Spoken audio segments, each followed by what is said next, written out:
Should I say, today I'm going to be reading you a bit of my book that I did back in January this year, and it's about about 12 pages long, but it should be okay, and I'll probably have to upload it into two parts. If I stop at any point, it'll be because I've gone to get my tea, and also tomorrow I won't be able to make a video because I'm going to be too busy because I'm going away on Sunday, as I keep telling you, and I won't be back until Friday 14th of August, and I won't be making a video until Sunday 16th of August. But I will be trying to upload two parts of a video that I have already made tomorrow, failing that they'll have to come up when I return. I'm also going to try and take some footage when I'm away in the places that we go to, so that I can show you when I get back, but I'm not promising anything because I never know.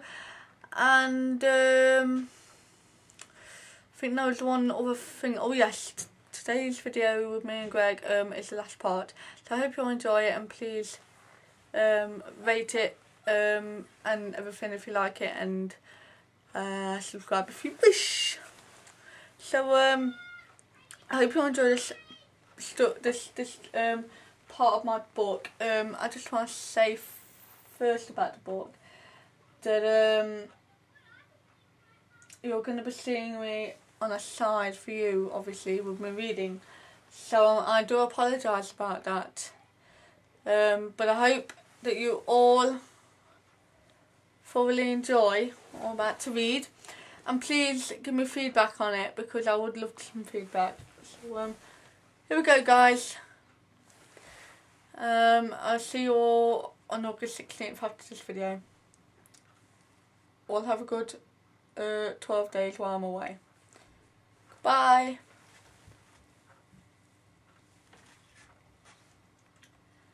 I knew my sleep schedule was a little screwed up when I finally awoke at 2:30 in the afternoon. I quickly dressed and ran the comb through my messy, usually spiked up hair before showing my face.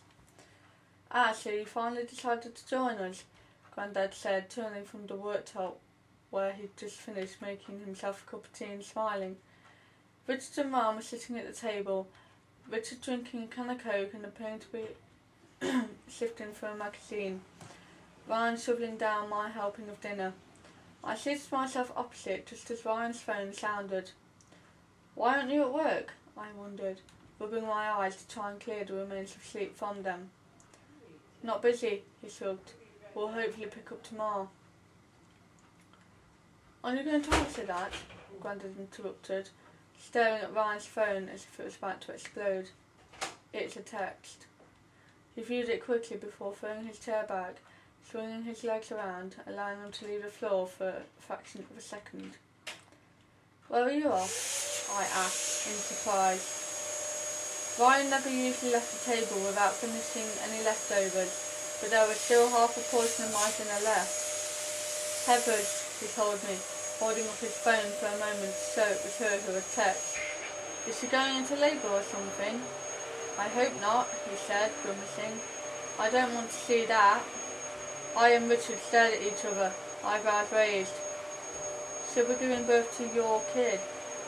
He laughed nervously. "Like I didn't know," he said in his "I'm trying to be hard" voice. "So you're not going to be at the birth?" I asked, ignoring his last comment. "Well, yeah, I will be," he said quickly, his voice returning to normal immediately. "I'm just not ready, yet." "Well, you best start getting ready," Grandad said, raising his voice slightly as Ryan reached the door.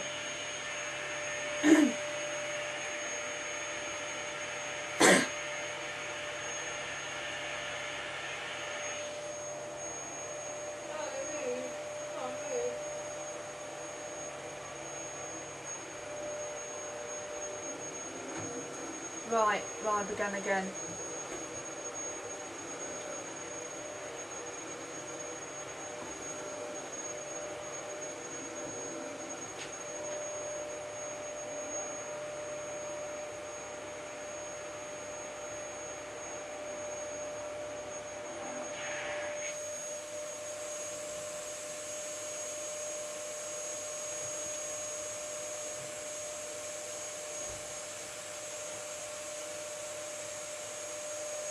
For God's sake, you're not mature enough to look after yourself, let alone a child, boy. I suppose you're just going to allow Heather to get up and do all the feeds and change its nappy and take it to the park. He, Grandad, not it, Ryan said. Anyways, I was chucked out by Richard and had to fend for myself. I snorted.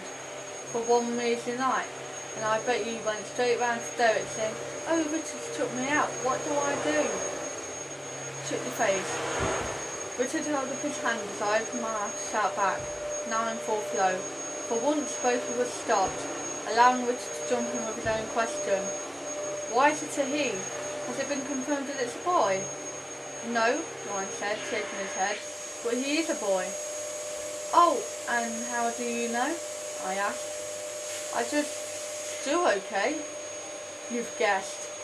Look, when RJ is born, I'm going to make sure everything's sorted for him, okay? I'm going to be there at the birth, and you're naming your kid RJ, I butted in. Ryan Jr. Has Heather agreed to this? She will. She hasn't. She'll love it. So let me get this absolutely straight, Richard said, getting up from the table and heading towards the workshop.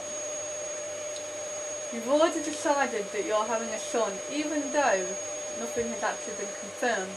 And the best bit is, you've decided to name that son without asking Heather first, after yourself. But I am the father. She is the mother. Grandad shook his head. This just proves how immature you are, Ryan. What are you going to do if that kid is a girl?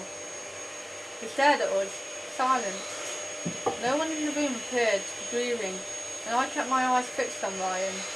I could tell instantly from his body language that he was feeling awkward. He hadn't even considered the possibility of it being a girl.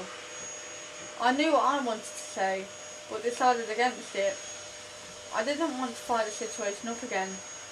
That would make Ryan storm out or shout back or try to do me in, but Grandad said it for me. So if it's a girl, you're just going to disown her? Of course not, he said, but I want him to be a boy. I rocked back and forth for a few seconds, a little worried now. I could tell Grandad was becoming even more angry, and Ryan didn't seem to realise that he was making the situation worse with every word he spoke. I just wanted him to end this conversation now, and to get out of this house as fast as he could, but I didn't dare say anything, so I watched as he dug himself into an even bigger hole, deeper hole. If it's a girl, I might not be able to bond. Another silence whilst this information was considered and given time to sink in, and then Grandad exploded. Get out. What? You heard I wasn't speaking Spanish. This is when Ryan finally smelt the coffee. He made a run for it, slamming the kitchen door and then the front door hard behind him as he bumped. I had sort of known that had been about to happen, but it still shocked me. Kids having damn kids, Grandad muttered. God help the poor child. I and Richard looked at each other once again, deciding it would be better not to say anything. When Grandad was angry, it was best to leave, and quickly, so Richard tapped me discreetly upon the arm. He didn't even have to mouth the words, "Come on." I followed him out, shutting the door slowly. You hungry? Richard asked as we made our way toward the stairs. Yeah, I nodded. I wish Ryan hadn't eaten my share. Would you like me to take you out? He continued. We could go to McDonald's or KFC or grab a pizza, whatever you want. What about you? You've already eaten. Doesn't matter. But what are you going to do whilst I'm eating? Richard also shrugged before walking toward the door. I followed, quite pleased to be leaving. I wanted to get away from Grandad being angry, but I was also extremely hungry. French fries were what I really wanted to eat. I wish I could live on them, but the double cheeseburgers were just as good. I wish I could live on them too. So it wasn't surprising when Richard asked, where would you like to go? That I said immediately, McDonald's. What a surprise. He grinned.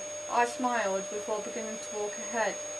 Hey, what's the rush? He called, hurrying to catch me up. Gotta get a bus, haven't we? Yeah, but we've got 10 minutes yet, he pointed out. It could be early. So what if it is? There'll be another one. I stopped. Anyway, we don't talk much, he continued. You're my brother, and I love you, and I think we should just talk more sometimes.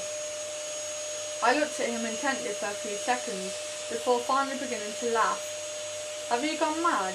Why do we need to talk?